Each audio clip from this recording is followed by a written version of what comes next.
Welcome to Panacea. आजकल इस video में हम डिस्कस करेंगे सारे important current affairs of 4th week of July 2024। तो चलिए स्टार्ट करते हैं हमारी पहली न्यूज़ के साथ। Starting with the first news, सबसे पहले हमने बात करनी है एक नए कॉम्प्लेक्स के बारे में जिसका नाम है भारत मंडपम। तो भारत मंडपम, ये जो पर्टिकुलर कॉम्प्लेक्स है, इसे इनॉग्रेट किया गया है by prime minister Narendra Modi in the complex of ITPO complex में इसे बनाया गया है। न्यू दिल्ली के प्रगति मैदान में इसे इनॉग्रेट किया है प्राइम मिनिस्टर नरेंद्र मोदी ने। तो सबसे पहले तो इसके बारे में जानते हैं। ये जो भारत मंडपम है, it is international exhibition come convention centre IECC इन दिल्ली में इसे बनाया गया है। यहाँ पे एक बहुत बड़ा सा कन्वेंशन सेंटर की तरह ये काम करेगा, एज वेल एज जिसमें इंटरनेशनल लेवल के अलग अलग fairs as well as convention conferences को हेल्ड किया जा सके, ऐसी कैपेसिटी के साथ इस पर्टिकुलर भारत मंडपम को बनाया गया है। इस पूरे स्ट्रक्चर को बनाने में जो टोटल कॉस्ट लगी है, दैट इज 2700 करोड़ की टोटल अमाउंट लगी है। टोटल बजट के साथ ये कॉम्प्लेक्स बनकर तैयार हुआ। इसके बाद हम बात करें ये कितने एरिया में बना है, तो इसका एरिया है अप्रोक्सीमेटली 123 एकर्स। इतने बड़े एरिया में फैला हुआ, जिसमें अलग अलग तरह की कैटेगरीज और अलग अलग तरह की फैसिलिटीज प्रोवाइड की जाएंगी। जैसे कि इसमें बनाया गया है amphitheatre with the capacity of 3000 persons, as well as a planetary hall with the capacity of 7000 people. तो एक साथ इतने बड़े लेवल पे जब कोई भी इंटरनेशनल कन्वेंशन को हेल्ड करना होगा तो उसे सही तरीके से किया जा सके, इस पर्टिकुलर ऑब्जेक्टिव के साथ इसे बिल्ड किया गया है। नेक्स्ट हम इसके बारे में बात करें तो ये बन गया है इंडिया का लार्जेस्ट MICE, जिसका मीनिंग है meanings, incentives, conferences and exhibition destination. एक ऐसी जगह जहां पर अलग अलग तरह के इवेंट्स को हेल्ड किया जाएगा। मूविंग ऑन टू नेक्स्ट हमने बात करनी है 5th helicopter and small aircraft summit के बारे में, जैसे कि खजुराहो मध्य प्रदेश में हेल्ड किया गया। तो 5th एडिशन है ये इस पर्टिकुलर समिट का, जिसमें किस किसने पार्टिसिपेट किया। तो सबसे पहले है हमारे पास ministry of civil aviation and government of Madhya Pradesh, as well as FICCI की फुल फॉर्म होती है federation of Indian chambers of commerce and industry.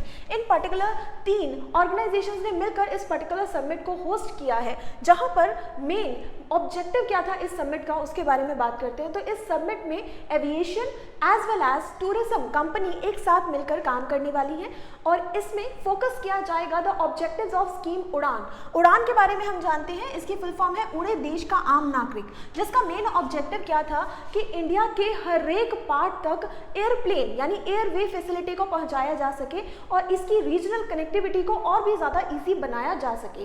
तो इसी पर्टिकुलर ऑब्जेक्टिव को आगे और प्रमोट करते हुए हमने इस पर्टिकुलर समिट को हेल्ड किया है। इस समिट में पार्टिसिपेट किया, एज वेल एज इस समिट को इनॉग्रेट किया गया बाय ज्योतिरादित्य सिंधिया, जो कि है union civil aviation minister of India. Madhya Pradesh के अगर कुछ स्टैटिक पॉइंट्स के बारे में बात करें तो मध्य प्रदेश की कैपिटल है भोपाल। इस टाइम के करंट चीफ मिनिस्टर का नाम है Shivraj Singh Chouhan, as well as अभी के प्रेजेंट गवर्नर का नाम है Mangubhai Patel. Moving on to next हमने बात करनी है ICC वर्ल्ड कप 2023 के बारे में, जिसके लिए सारे इंडियंस काफी एक्साइटेड हैं। तो इस ICC वर्ल्ड कप 2023 के नए ब्रांड एम्बेसडर जिन्हें बनाया गया है, इनका नाम है शाहरुख खान को अपॉइंट किया गया है as a brand ambassador of this particular tournament. Shahrukh Khan ने स्टार्ट किया है campaign it takes one day नाम का एक कैंपेन स्टार्ट किया गया by Shahrukh Khan. As well as हम यहाँ पे बात करेंगे ICC वर्ल्ड कप के बारे में।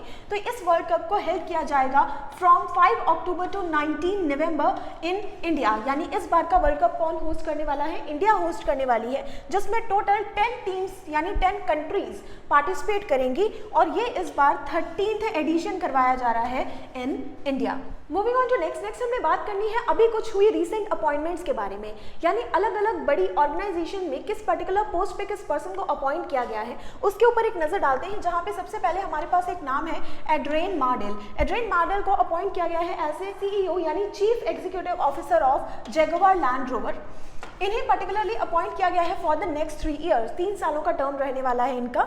नेक्स्ट नाम है हमारे पास लीजा फ्रेंचेली, जो कि बन गई है first women in top navy officer in US की हिस्ट्री में पहली बार हुआ है कि नेवी ऑफिसर की किसी टॉप पोस्ट पे किसी वुमेन को अपॉइंट किया गया हो और उस पोस्ट पर जिस पर्सन को रखा गया है, इनका नाम है लीजा फ्रेंचेली।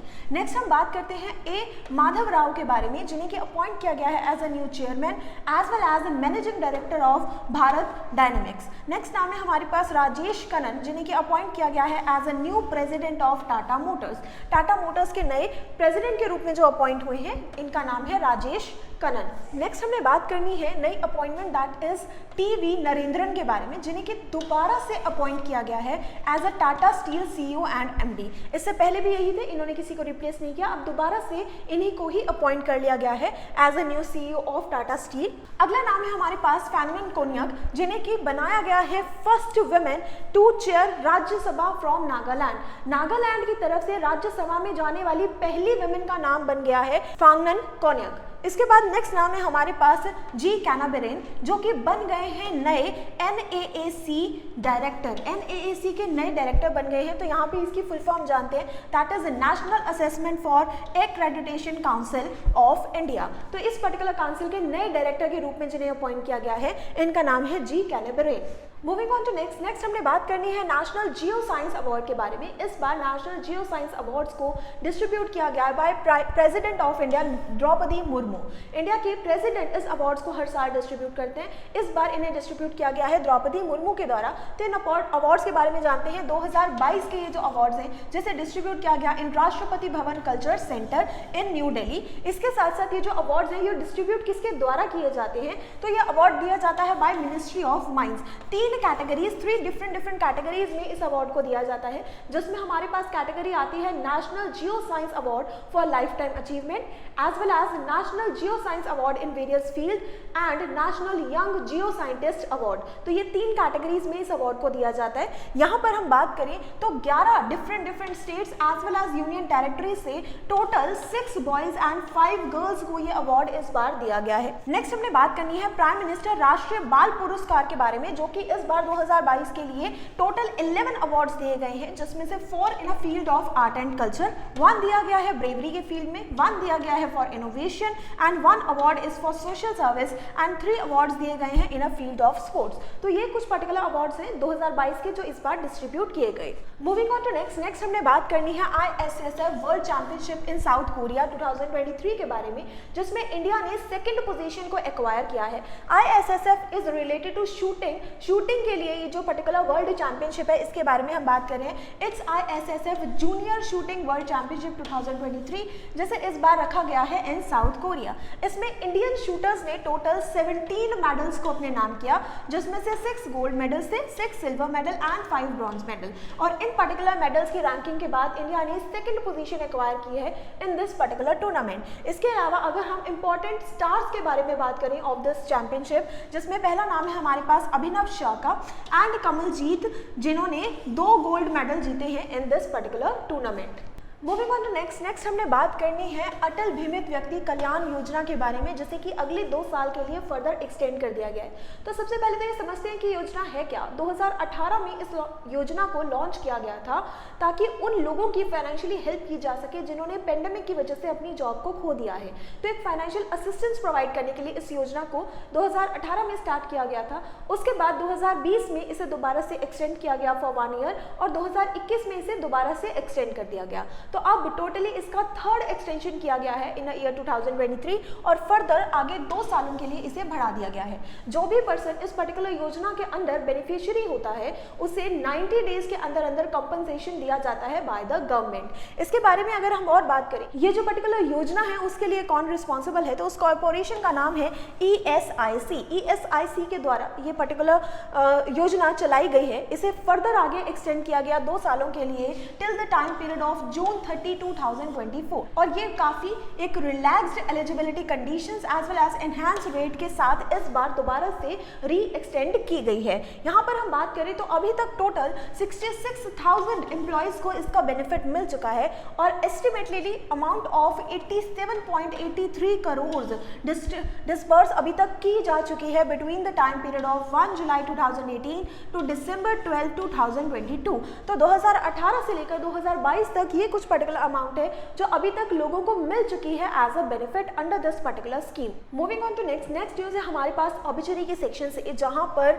ऑस्ट्रेलियन टीम के विकेट कीपर जिनका नेम था वीरेन टेबर अब इस समय हमारे बीच में नहीं रहे हैं। तो इनके बारे में हम बात करते हैं। Australia as well as South Wales की तरफ से विकेट कीपिंग की है इस पर्सनालिटी ने, जिसका नाम है वीरेन टेबर, जिनकी की अब डेथ हो चुकी है एट द एज ऑफ 83 सालों की एज में इनकी डेथ हो चुकी है।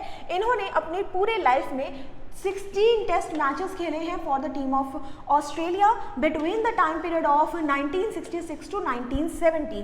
इसके अलावा इन्होंने 100 से ज़्यादा गेम्स खेली हैं for New South Wales during his domestic career. Moving on to next हमने बात करनी है बुक्स एंड ऑथर्स के बारे में। तो रिसेंटली जो बुक्स लॉन्च हुई हैं जिसमें हमारे पास सबसे पहला नाम है एज द व्हील टर्न्स, ये बुक का नाम है। इस बुक को लॉन्च किया गया है bye farmer VP Venkaiah Naidu के द्वारा इस बुक को लॉन्च किया गया। ये बुक किसने लिखी है और किसके ऊपर है? तो इस बुक के जो राइटर हैं इनका नाम है रंजीत प्रताप, जो कि CEO है ऑफ रयाला कॉरपोरेशन। तो ये पर्टिकुलर जो एंटरप्राइज है दैट इज रयाला कॉरपोरेशन, इसके CEO हैं रंजीत प्रताप। इन्होंने अपनी पूरी जर्नी को इस बुक में लिखा है कि इस पर्टिकुलर पोस्ट पर रहते हुए उन्हें कितने अप्स एंड डाउन्स को फेस करना पड़ा। इसके अलावा हम बात करते हैं सेकेंड बुक के बारे में। तो सेकेंड बुक का नाम है doctor APJ Abdul Kalam memories never die. तो इस नाम के बुक को अभी रिलीज किया गया है बाय अमित शाह, जो होम मिनिस्टर है अमित शाह, उन्होंने इस बुक को रिलीज किया है इन रामेश्वरम। इसके ऑथर्स के बारे में हम बात करें तो उससे पहले हमें जानना होगा कि जो बुक है it is English translation of a Tamil book. Already Tamil में लिखी हुई बुक थी जो कि APJ अब्दुल कलाम के ऊपर थी, उसका अभी सिर्फ और सिर्फ इंग्लिश में ट्रांसलेट किया गया है। तो जो ओरिजिनल बुक है उसके राइटर्स का नाम हमें पता होना चाहिए, जिसमें से एक है डॉक्टर नजीमा मरियाकरण, जो कि नीज हैं डॉक्टर APJ अब्दुल कलाम की, नीज है, काफ़ी क्लोज है उनके, दैट्स वाई उनकी लाइफ के बहुत सारे पॉइंट्स जानती हैं। और जो दूसरे इनके राइटर हैं इनका नाम है इसरो के फॉर्मर साइंटिस्ट रह चुके that is doctor YS Ranjan. तो इन दोनों ने मिलकर APJ अब्दुल कलाम के लिए जो बुक लिखी थी उस बुक को अब फाइनली इंग्लिश में ट्रांसलेट किया गया है for the readers. Moving on to next हमने बात करनी है बायकुला रेलवे स्टेशन के बारे में, जिसे कि यूनेस्को की तरफ से यूनेस्को अवार्ड 2023 दिया गया है। तो हम इसके बारे में बात करते हैं कि इस पर्टिकुलर रेलवे स्टेशन को ये अवार्ड क्यों मिला। ये जो रेलवे स्टेशन है it is on the central line of Mumbai railway के बिल्कुल सेंटर में पड़ता है और इसे यूनेस्को की तरफ से अवार्ड दिया गया है for successful restoration to its original glory. ये जो रेलवे स्टेशन है वो इंडिया के one of the oldest railway station में से एक है, यानी कि 169 ईयर्स ओल्ड पुराना रेलवे स्टेशन है, लेकिन आज भी इसने अपनी ग्लोरी को मेंटेन करके रखा हुआ है, जिसके लिए यूनेस्को की तरफ से अवार्ड इन्हें दिया गया है। नेक्स्ट हम बात करें तो यूनेस्को की तरफ से ही छत्रपति शिवाजी महाराज वास्तु संग्रहालय दैट इज CSMVS को भी एक अवार्ड दिया गया है, that is highest award of excellence in UNESCO Asia Pacific award 2022। तो ये भी कुछ रिसेंट अवार्ड है जो यूनेस्को की तरफ से प्रोवाइड किया गया। मूविंग ऑन टू नेक्स्ट हमने बात करनी है रतन टाटा के बारे में। Everyone is aware with this personality. Ratan Tata को अभी दिया गया है महाराष्ट्र गवर्नमेंट की तरफ से फर्स्ट उद्योग रतन ये कोई पहली कैटेगरी नहीं थी, अभी इस साल 2023 से ही उद्योग रतन अवार्ड को दिया जाना शुरू किया गया है बाय महाराष्ट्र गवर्नमेंट। तो पहली बार ही जो अवार्ड है वो रतन टाटा को दिया गया है। इसके बारे में हम बात करते हैं। It's a first time prestigious Maharashtra Udyog Ratna award 2023 which is given to Ratan Tata. इसके अलावा महाराष्ट्र गवर्नमेंट की तरफ से जो महाराष्ट्र का हाईएस्ट स्टेट ओनर दिया जाता है that is Maharashtra Bhushan award, उसी पर्टिकुलर कैटेगरी के अंदर ही इस अवार्ड को भी लॉन्च किया गया है और पहली बार ये जो अवार्ड है वो इंडस्ट्रियलिस्ट रतन टाटा को दिया जा रहा है। नेक्स्ट हमने बात करनी है 83rd grand master of India की। इंडिया के 83rd ग्रैंड मास्टर जो अभी पर्सनालिटी बने हैं इनका नाम है आदित्य सामंत। आदित्य अभी बन गए हैं 83rd grand master of India. Grand master is related with the sport chess के साथ एसोसिएटेड होते हैं। इन्होंने ग्रैंड मास्टर बनने का तीसरा नॉर्म भी हासिल कर लिया है इन बेल इंटरनेशनल चेस फेस्टिवल। ये जो इंटरनेशनल चेस फेस्टिवल है इसमें 3rd नॉर्म को पूरा करने वाले ये अकेले ग्रैंड मास्टर नहीं है, इससे पहले भी हमारे इंडिया के 2 ग्रैंड मास्टर्स हैं जो बेल इंटरनेशनल चेस फेस्टिवल में 3rd नॉर्म को एक्वायर करके आए हैं और उसके बाद बन गए ग्रैंड मास्टर। ये 3rd नंबर पे आते हैं। महाराष्ट्र के प्लेयर हैं, ये महाराष्ट्र से बिलोंग करते हैं। इन्होंने अपने पहले नॉर्म को एक्वायर किया था इन अबू धाबी और इन्होंने 2nd नॉर्म को अचीव किया था इन दिसंबर लास्ट ईयर। तो अब लगातार इन्होंने 3rd नॉर्म को भी एक्वायर कर लिया है। इससे पहले अगर हम प्रीवियस ग्रैंड मास्टर यानी इंडिया के जो 82nd ग्रैंड मास्टर थे उनके बारे में बात करें तो इनका नाम था व्यूपाला परिणीत। जो कि तेलंगाना से बिलोंग करते हैं, और जो 81st ग्रैंड मास्टर थे इंडिया के, इनका नाम था सवंतन दास, जो कि वेस्ट बंगाल से बिलोंग करते हैं। मूविंग ऑन टू नेक्स्ट हमने बात करनी है प्राइम मिनिस्टर नरेंद्र मोदी के एक और इनॉग्रेशन के बारे में। प्राइम मिनिस्टर नरेंद्र मोदी ने राजस्थान में EMRS स्कूल्स को इनॉग्रेट किया। टोटल 6 स्कूल्स को इनॉग्रेट किया गया है इन राजस्थान। तो EMRS स्कूल्स कौन से होते हैं? That is Eklavya model residential school. ये पर्टिकुलर स्कूल्स बनाए जाते हैं फॉर द ट्राइबल स्टूडेंट्स, जो ट्राइबल एरिया में बच्चे रह रहे होते हैं उनके लिए ये स्कूल्स बनाए जाते हैं, जिसमें से टोटल 6 में से 2 बनाए गए हैं उदयपुर में, 2 हैं बांसवाड़ा ऑफ राजस्थान, एक है प्रतापगढ़ और एक है डूंगरपुर में। तो ये 6 स्कूल्स राजस्थान में नए खोले गए हैं। इससे पहले राजस्थान में टोटल 31 स्कूल्स को अप्रूवल मिल गया था, जिसमें से अब 6 स्कूल्स को इनॉग्रेट किया गया है। इसके अलावा अगर हम बात करें तो इन स्कूल से टोटल 2080 ट्राइबल स्टूडेंट्स को बेनिफिट होने वाला है, जिसकी हाफ जो काउंटिंग है that is reserve for girl, यानी हर एक स्कूल के अंदर 480 स्टूडेंट्स को एडमिशन दिया जाएगा, एजुकेशन दी जाएगी, और उस 480 में से 240 seats are reserve for girls. तो काफ़ी अच्छा इनिशिएटिव स्टार्ट किया गया है by Rajasthan government. Moving on to next हमने बात करनी है IMF की revised India's GDP growth forecast के बारे में। IMF ने इंडिया के लिए जो GDP ग्रोथ फोरकास्ट दिया था उसे 0.2 पॉइंट्स के साथ इंक्रीज कर दिया गया है, और अब जो नया फोरकास्ट निकला है दैट इज फॉर 6.1%, यानी कि फाइनेंशियल ईयर 2024 में इंडिया की GDP ग्रोथ 6.1% एस्टिमेट की जा रही है। इससे पहले जो अमाउंट था उसे 20 बेसिस पॉइंट से बढ़ाया गया है, and this decision is taking on the basis of report given by World Economic Outlook। इस आउटलुक के रिपोर्ट के बेसिस पे ही ये डिसीजन लिया गया है बाय IMF। अगर हम IMF के अलावा और कुछ मेजर ऑर्गेनाइजेशंस के इंडियन GDP फोरकास्ट की तरफ नजर डालें तो सबसे पहले नाम है हमारे पास OECD का, जिसकी तरफ से 6% का एस्टिमेट दिया गया है। RBI यानी रिजर्व बैंक ऑफ इंडिया ने एस्टिमेट दिया है ऑफ 6.5%। वर्ल्ड बैंक की तरफ से 2024 के लिए एस्टिमेट है 6.3 का, 2025 के लिए एस्टिमेट है 6.4 का, और 26 के लिए एस्टिमेट दिया गया है 6.5% का।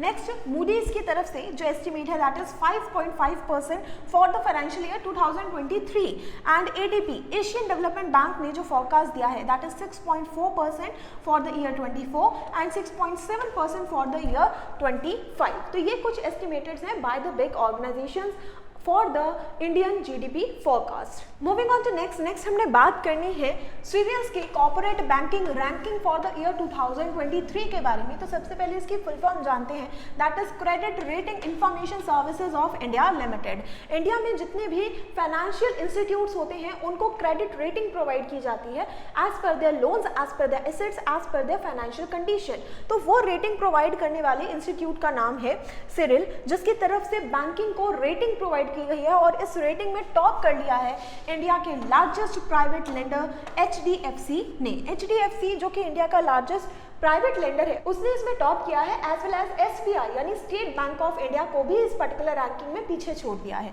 यहाँ पर हम बात करें जो रैंकिंग है, जो लिस्ट है वो बनाई गई है for Greenwich market shares lender and large corporate banking. Large sector में ग्रीनविच मार्केट की लीडर्स की जो लिस्ट बनी उसमें टॉप किया गया है बाय HDFC। अगर हम HDFC के कुछ स्टार्टिंग पॉइंट्स की तरफ नजर डालें तो इसे फाउंड किया गया था इन अगस्त 1994। इसके फाउंडर का नाम था हसमुख भाई पारेख, और हेडक्वार्टर है इसके मुंबई महाराष्ट्र में। मूविंग ऑन टू नेक्स्ट हमने बात करनी है पर्सनालिटी नवीन पटनायक के बारे में, जो कि बन गए हैं second longest serving CM of India.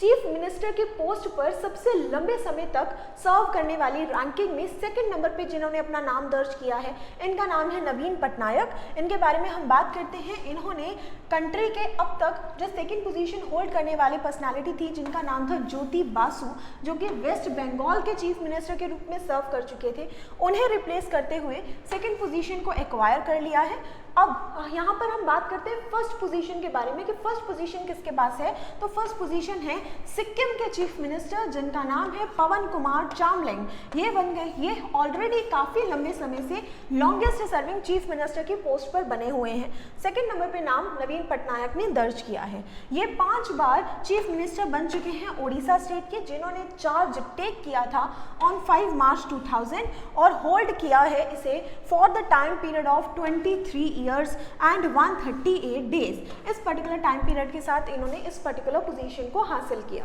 Next हमने बात करनी है कुछ इंपॉर्टेंट डेज के बारे में। तो सबसे पहले हम बात करेंगे 22 जुलाई के बारे में, जैसे कि हम सेलिब्रेट करते हैं वर्ल्ड ब्रेन डे। ब्रेन की हेल्थ को अच्छा करने के लिए, उसके ऑब्जेक्टिव्स को लोगों में अवेयरनेस फैलाने के लिए यहाँ पर हम हर साल 22 जुलाई को वर्ल्ड ब्रेन डे सेलिब्रेट करते हैं। इस बार इसका जो थीम रहा that is brain health and disability, leave no one behind. इस थीम के साथ हमने इस डे को सेलिब्रेट किया। नेक्स्ट डे जिसके बारे में हमने बात करनी है दैट इज 26 जुलाई। 26 जुलाई को हम सेलिब्रेट करते हैं एज अ कारगिल विजय दिवस। कारगिल विजय दिवस सब जानते हैं इस दिन के बारे में। ये 1999 में जो इंडिया का कन्फ्लिक्ट हुआ था विद पाकिस्तान, उसके ऊपर इंडिया की जीत को सेलिब्रेट करने के लिए हम 26 जुलाई को कारगिल विजय दिवस के रूप में मनाते हैं। सेकंड जो हमने डे डिस्कस करना है इसके बाद है 28 जुलाई। 28 जुलाई को हम मनाते हैं world hepatitis day. Hepatitis is a disease जिसके लिए लोगों में अवेयरनेस फैलाने के लिए इस दिन को 28 जुलाई को मनाया जाता है। और इस बार जो थीम रहा that is we are not waiting. इस थीम के साथ हमने इसे सेलिब्रेट किया। नेक्स्ट जिस दिन के बारे में हमने बात करनी है 29 July that is international tigers day. Tiger conservation की थीम के ऊपर बात करते हुए 29 जुलाई को हम इस दिन को सेलिब्रेट करते हैं। इस बार इसका 13th एडिशन हमने मनाया है। इस दिन को मनाना जो हमने स्टार्ट किया था दैट इज इन ईयर 2010। 2010 से इस दिन को पहली बार मनाना शुरू किया गया था। अब 13 टाइम हमने इस डे को 2023 में सेलिब्रेट किया है। नेक्स्ट जिस डे के बारे में हमने बात करनी है दैट इज 30 जुलाई। और 30 जुलाई को हम सेलिब्रेट करते हैं as a world day against trafficking in persons. Human trafficking के अगेंस्ट एक दिन जो हम लोग हर बार मनाते हैं 30 जुलाई को लोगों में अवेयरनेस फैलाने के लिए। उसके बारे में इस बार जो थीम रहा that is reach every victim of trafficking, leave no one behind. इस थीम के साथ हमने इस डे को सेलिब्रेट किया। नेक्स्ट जो हमने बात करनी है that is what, that is 30 July और इसको हम मनाते हैं international friendship. International friendship day का थीम इस बार रहा sharing the human spirit through friendship. तो ये हमने डिस्कस किए कुछ important current affairs of last week of July 2023। I hope ये आपके लिए यूजफुल रहेंगे। अगर आपको ये वीडियो अच्छा लगा please like this video, subscribe to our channel. हम मिलेंगे आपसे ऐसे ही करंट अफेयर्स के साथ नेक्स्ट वीडियो में। तब तक के लिए थैंक यू। पनेशिया ट्यूटर लाया है एक एजुकेशन प्लेटफॉर्म जहां पर अलग अलग कोर्सेस जैसे कि IAS, PCS, UGC net, SSC और बैंकिंग एग्जाम्स के लिए ऑनलाइन और ऑफलाइन क्लासेस की सुविधा उपलब्ध है। Comprehensive coverage of all the subjects through quality video lectures है। एप्टीट्यूड का topic that is blood relation, uncles only daughter. He took the throne. तो जो थ्रोन पे एम्परर बैठते थे वो अपने साथ ले गए। Kohinoor diamond, the world famous Kohinoor diamond, वो भी मुगल ट्रेजरी से ले गए। फिर आया इकोनॉमिक प्रैग्मेटिज्म, यानी कि चाहे हमारे आपसे झगड़ा भी है तो भी हम आपसे व्यापार कर रहे हैं। जैसे चाइना है, हमारा झगड़ा होते हुए भी हम उससे व्यापार कर रहे हैं। PDF नोट्स और उनसे जुड़े हुए रिलेवेंट MCQs, साथ ही साथ comprehensive mock tests. So join Panasia Tutor for your successful and bright future.